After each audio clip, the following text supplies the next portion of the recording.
Welcome to the new myCASE construction app and web portal.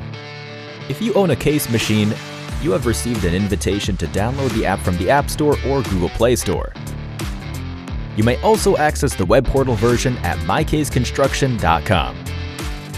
When you first log in, you will find your information pre-populated.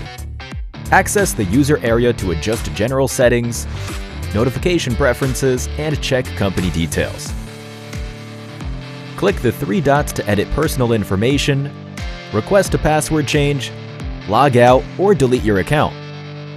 Administrators can click the people icon to add new users by filling in their name, surname, email, and user type.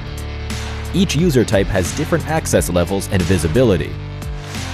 Return to the homepage by clicking the fleet icon, where you can check the map and your machines.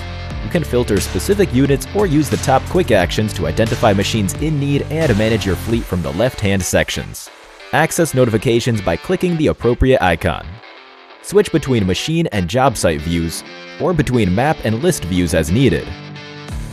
Select a group of machines to perform actions on by drawing a focus area.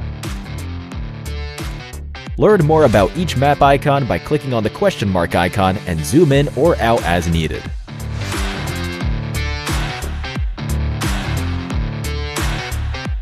myCASE Construction, transforming data into decisions.